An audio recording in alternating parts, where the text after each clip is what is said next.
ओम श्री गणेशाय नमः। ओम सद्गुरुवे नमः। हरे राम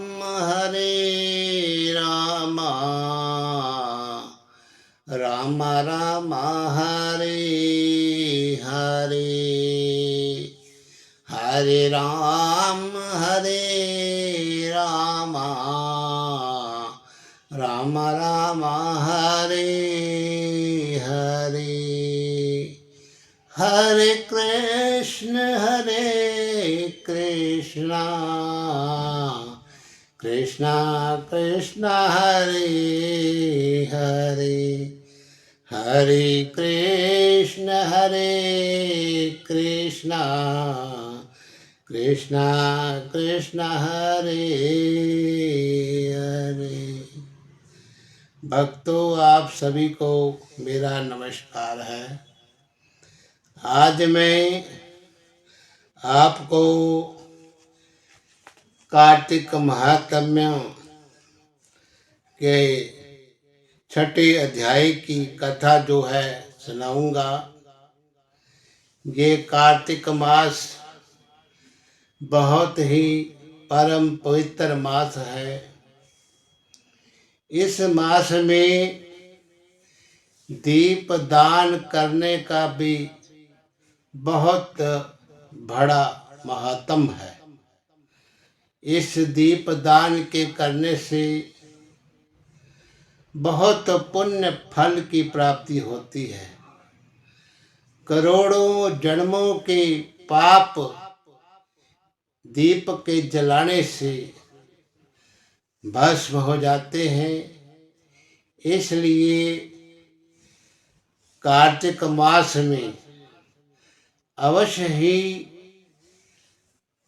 प्रत्येक प्राणी को दीप दान जो है करना चाहिए। तो ये दीप दान लक्ष्मी नारायण जी के मंदिर में करें और श्री कृष्ण राधा जी के मंदिर में पीपल वृक्ष के नीचे, तुलसी वृक्ष के नीचे और आंवला वृक्ष के नीचे और बिल्व वृक्ष के नीचे भी करना चाहिए। और बाहर चौरस्ता, जिसे कि चौराहा कहते हैं, चौरस्ते पर भी दीप दान का महात्म है और गौशाला में भी करना चाहिए, जिससे कि मनुष्य के सभी पाप जो है भस्म हो जाएंगे। तो अब मैं आपसे कथा को सुनाता हूँ। तो नारद जी ने कहा कि जब 2 घड़ी रात बाकी रह जावे, तब तिल कुशा चावल अक्षत चंदन आदि लेके शुद्ध होकर जलाशय पर जावे। नहर की अपेक्षा नदी में स्नान से 10 गुना ज्यादा फल मिलता है और नदी की अपेक्षा संगम पर, जहाँ पर 2 या 3 नदियों का मेल हो, उस जगह को संगम कहते हैं। वहाँ स्नान करने से 10 गुना फल मिलता है और तीर्थ पर स्नान करने से इन सब से भी दूना फल मिलता है। तो अगर ये संभव ना हो तो घर में ही जल में गंगा जल डाल करके भगवान विष्णु जी का और गंगा जी का ध्यान करता हुआ स्नानार्थ संकल्प करें। फिर तीर्थ में उपस्थित देवताओं को क्रमशः आचमनीय आदि देवे और बोले कि हे कमलनाथ, आपको नमस्कार है। हे जलशाही भगवान, आपको मेरा नमस्कार है। हे ऋषिकेश, आपको प्रणाम है। मेरे दिए हुए अर्घ्य को आप ग्रहण करें। वैकुंठ, प्रयाग तथा बद्रिका आश्रम में जहाँ कहीं भगवान विष्णु गए, वहाँ उन्होंने 3 प्रकार से अपना पैर रखा था। तो वहाँ पर ऋषि वेद यज्ञों के सहित समस्त देवता मेरी रक्षा करते रहे। हे जनार्दन, हे दामोदर, हे देवेश, आपको प्रसन्न करने के लिए मैं कार्तिक मास में विधिवत प्रातः स्नान कर रहा हूँ। आपकी कृपा से मेरे समस्त पाप नष्ट हो जाएं। हे हरे, कार्तिक मास में व्रत तथा विधि पूर्वक स्नान करने वाला मैं आपको अर्घ देता हूँ। हे राधिका सहित ग्रहण करें।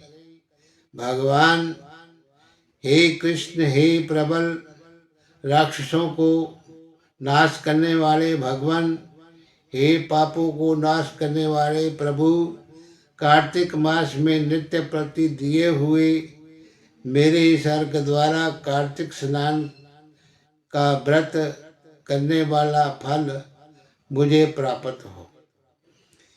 विष्णु, शंकर तथा सूर्य का ध्यान करके जल में प्रवेश करें। नाभि पर्यंत जल में खड़ा होकर विधि पूर्वक स्नान करें। गृहस्थी तिल और आंवले का चूर्ण लगाकर विधवा स्त्री व जति तुलसी की जड़ की मिट्टी लगाकर स्नान करें। तो सप्तमी, अमावस, नवमी, त्रयोदशी, द्वितीया, दशमी आदि तिथियों को आंवला तथा तिल से स्नान नहीं करना चाहिए। स्नान करते हुए निमन शब्द बोले। जिस भक्ति भाव से भगवान ने देवताओं के कार्य के लिए 3 प्रकार का रूप धारण किया था, वही पापनाशक भगवान विष्णु अपनी कृपा से मुझे पवित्र बनाए। विष्णु जी की आज्ञा से कार्तिक व्रत करने वाले की सारी इंद्र आदि देवता जो है रक्षा करते हैं। अतः वे मुझको पवित्र करें। बीजों, रहस्यों तथा यज्ञों सहित वेदों के मंत्र, कश्यप आदि ऋषि, इंद्र देवता मुझे पवित्र करें। गंगा आदि सभी नदियों, संपूर्ण तीर्थ, 7 समुद्र और समस्त जलाशय मुझको पवित्र करें। अदिति आदि सभी नारियों, यज्ञ, सिद्ध, सर्प, सब औषधियों, तीनों लोगों के पर्वत मुझे पवित्र करें। इन शब्दों को कह करके स्नान करने के बाद व्रती हाथ में पवित्री धारण करके देवता, ऋषि, मनुष्य और पितरों का विधिवत तर्पण करते समय जितने भी तिल तर्पण में रहते हैं, उतने वर्ष पर्यंत व्रती के पितृगण स्वर्ग में वास करते हैं। तत्पश्चात व्रत करने वाला जल से निकलकर शुद्ध वस्त्र पहने प्रातः काल के सब कृत्यों से निपट के और पुनः भगवान जी की पूजा करें। समस्त तीर्थों के सारे देवताओं का स्मरण करके भक्ति पूर्वक सावधान होकर चंदन, फूल और फलों सहित भगवान विष्णु जी को फिर अर्घ देवे। अर्घ्य का मंत्र बोले। पवित्र कार्तिक मास में मैंने स्नान किया है। हे विष्णु जी, राजा के साथ आप मेरे दिए अर्घ्य को ग्रहण करें। इसके बाद चंदन, फूल, तांबुल आदि से वेद पाठी ब्राह्मण को श्रद्धा पूर्वक पूजन करें। बार बार साष्टांग दंडवत नमस्कार करें। ब्राह्मणों के दाएं पैर में तीर्थ रहते हैं और वेद और सारे अंगों में देवता का निवास करते हैं। अपने कल्याण की कामना रखने वाले लोग ना इनका अपमान करें, ना इनके साथ विरोध करें।